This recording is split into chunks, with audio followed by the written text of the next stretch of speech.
पहले तो मैं प्रणाम कहना चाहती हूँ और धन्यवाद करके शुरू करना चाहती हूँ। हमारे पत्रकार मित्रों, सभी मित्रों यहाँ आए हैं हमसे जुड़ने के लिए, और हम मानते हैं कि ये माध्यम जो है इससे हम करोड़ों को पहुँच सकते हैं और हमारी आवाज़ को करोड़ों में पहुँच सकते हैं। तो आप यहाँ अपने कीमती समय निकाल के आए हैं, तो उसके लिए हम शुक्रिया अदा कहना चाहते हैं।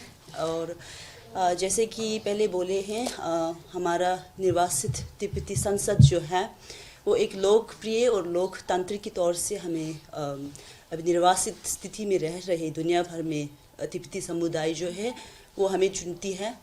तो हम यहाँ पर उनकी प्रतिनिधि ही नहीं, तिब्बत के भीतर रह रहे हमारे तिब्बती भाइयों और बहनों जो चीन की कब्ज़े में है, जो चीन की आक्रमण की वजह से बहुत कुछ सह रहा है और गंभीर घटनाओं में अभी फंस चुके हैं, उनके तौर से हम यहाँ कुछ आपके सामने और भारत सरकार के सामने कुछ बातें लेकर आए हैं।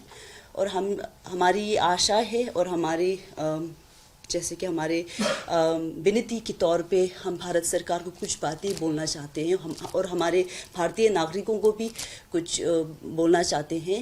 आपको पता ही होगा कि तिब्बत इतिहास में एक स्वतंत्र राष्ट्र रहा है।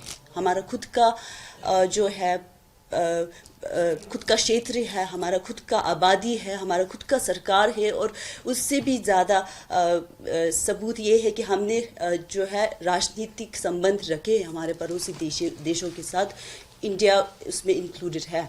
और हमारे बीच में और हमारे और भारत के बीच में जो संबंध रहा है वो 100 साल या 200 साल पुराना नहीं, 2000 साल से अधिक रिश्ता और संबंध रहा है।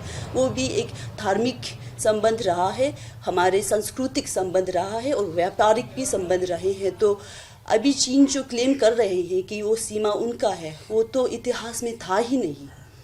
चीन और भारत के बीच में जो एक राष्ट्र था वो एक बफर स्टेट के तौर पे था, वो तिब्बत था। अभी जहाँ भारत की सीमाओं पे इतना तनाव है, हमारा जो है जवान लोग बैठे हैं, और भारत के जो बजट में से बहुत ज़्यादा पैसे वहाँ खर्च रहा है, वो भी उनको मुंह तोड़ जवाब देने के लिए, चीन को चुनौती देने के लिए, क्योंकि चीन ने बार बार भारत को चुनौती दी है। चीन उनके क्या बोलते हैं, उनके पेशेंस को टेस्ट किए हैं, उनको मुंह तोड़ जवाब देने के लिए साल भर साल उनकी बजट को बढ़ाना पड़ रहा है। और हमें लगता है वो ये सब खर्चे जो हैं हमारे आम नागरिक के ऊपर दिया जा सकता था, उनके स्वास्थ्य के लिए, उनके शिक्षा और डेवलपमेंट के लिए दिए जा सकते थे, अगर भारत जो है तिब्बत के ऊपर कुछ ठोस स्टैंड ले। तो हम यहाँ आए हैं आप सबको बोलने के लिए कि तिब्बत में मानव अधिकार नहीं है। और रिसेंटली जो हमारा universal periodic review Geneva Switzerland में हुआ था, 20 देशों ने 24 रिकमेंडेशन दे के तिब्बत के बारे में चर्चा की। हमें लगता है कि भारत को भी करना चाहिए। अभी भारत बढ़ रहा है तो उनको भी ठोस स्टैंड लेके हमारी विनती है कि भारत सरकार जो है वो तिब्बत का पॉलिसी जो हमारे सेंट्रल केंद्रीय सरकार के द्वार उस पर ठोस स्टैंड लिया जाए, और तिब्बत को एक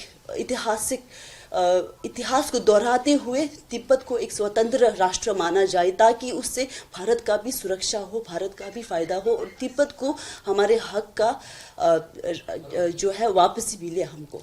यही विनती लेकर हम आए हैं, और सबको इस द्वारा हम धन्यवाद भी बोलना चाहते हैं, क्योंकि जब हमारे कठिन समय आए थे तब भारत खुद अपने आज़ादी भारत को खुद आज़ाद मिलके कुछ सालों ही हुआ था, और उन्होंने हमें सहायता दिया, हमें समर्थन दिया, और इतनी क्या बोलते हैं, हमें बहुत सारे नैतिक ही नहीं, मॉरल सपोर्ट ही नहीं, हमें तो बहुत मटेरियल सपोर्ट दिया। और हमारा जो आंदोलन है स्वतंत्र का उसको बरकरार रखने में, हमारा राष्ट्र पहचान जो है, जो चीन अभी उसको मिटाना चाहते ताकि पूरा दुनिया भूल जाए कि तिब्बत नाम का एक राष्ट्र था, उसको बरकरार रखने में भारत ने हमें बहुत सहायता दिया और समर्थन दिया। और सभी हम भारतीय सरकार को धन्यवाद कहना चाहते हैं, और हम भारतीय नागरिकों को भी धन्यवाद कहना चाहते हैं कि हमको अपना जैसा ही माना।